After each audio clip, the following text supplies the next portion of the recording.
Il est la vie, celui qui donne la joie parfaite.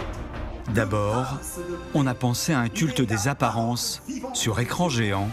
Il a reçu des coups et s'est laissé planter des clous. Pour que Et puis on a senti une émotion palpable.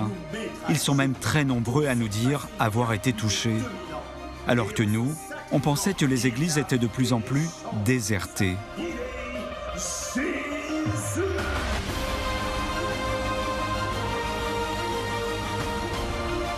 Ici en Seine-et-Marne, on n'est pas dans une paroisse comme les autres. Le bâtiment est flambant neuf et on y vient de tout l'Est parisien, en bus comme en voiture. C'est la Pâque.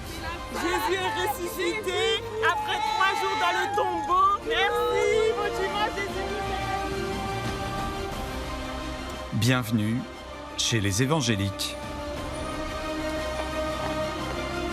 Ils appartiennent à la grande famille des protestants, parmi eux, de nombreux convertis, anciens athées, déçus du catholicisme ou encore issus de l'islam. Bonjour, bienvenue à la Cité Royale, souriez, vous êtes magnifiques. Chaque église évangélique est indépendante et ensemble, elles forment une nébuleuse. C'est ici que j'ai donné ma vie à Christ la première fois, que j'ai trouvé le Seigneur ici et j'ai fait de cette église ma maison. Alors, comment expliquer une telle progression quand les catholiques, eux, ferment des églises?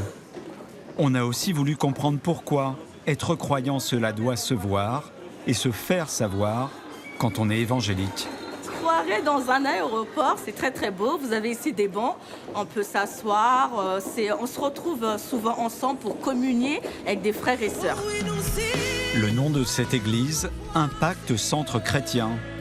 Elle est ce qu'on appelle une méga church, une église taille XXL, inaugurée il y a 1 an. Point de convergence, l'auditorium avec 3780 places, plus grand que celui du Palais des Congrès de Paris. La salle a atteint sa limite, donc il faut aller au culte. Là, il n'y a plus de place. C'est bondé. L'agneau qui est sur le trône. Et c'est parti pour 3 heures de culte, dans une ambiance entre boîte de nuit et homélie. Et action des grâces de génération en génération. Il n'y a pas meilleur jour que la Pâque pour manifester l'échange divin.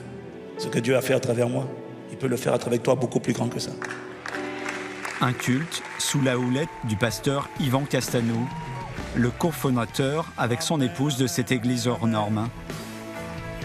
À l'origine, on ne cherchait pas un truc aussi grand. On cherchait un espace qui était 3 fois plus grand que celui où on était déjà. Et c'est la ville de Croatie où le maire a accepté de nous recevoir, sans préjugés. Et c'est le maire qui nous a menés ici, qui nous a dit c'est ici qu'il faut prendre, c'est là que vous devez être. Et puis nous on s'est dit mais c'est impossible, on va financer ça comment? Alors j'avoue que j'étais convaincu d'incrédulité. Et puis on s'est dit bah écoute, si c'est Dieu, peut-être qu'il faut y aller. Donc acheter, c'était pas compliqué parce qu'on avait épargné depuis plusieurs années. Donc on a pu acheter cash. Maintenant après, pour la construction, c'était un autre défi. Un défi à 45 millions d'euros, financé en partie grâce aux 13 000 membres actifs revendiqués.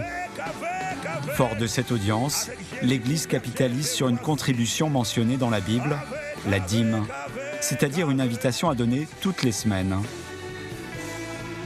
J'ai semé en offrande la dîme, j'ai semé pour voir ce beau bâtiment voir le jour. Alors la dîme, c'est 10% de nos revenus, c'est pas du tout une obligation, on n'est pas contraint à donner la dîme, c'est vraiment en fonction de nos revenus et en tant qu'enfant de Dieu, on obéit à Dieu et Dieu nous demande de donner notre dîme, donc effectivement on le donne tout naturellement sans contrainte ni regret. De par sa taille, certains considèrent aujourd'hui que cette église est devenue la plus grande église chrétienne de France. Moi, mon rêve, c'est pas d'être le Stade de France et tout le monde est centré sur moi. Mais vraiment pas ça. Nous, notre stratégie, elle n'est pas d'emmener tout le monde ici, à la Cité Royale. Elle est d'ouvrir le maximum d'églises. D'ailleurs, on en a pas mal déjà. En France, aujourd'hui, on est pas dans une 50aine. Chaque année, on va doubler, si Dieu nous fait grâce. Donc, on est à l'aise avec la dimension du petit. Parce qu'on croit que l'église doit être également une église de proximité. Il faut que le ciel t'entende.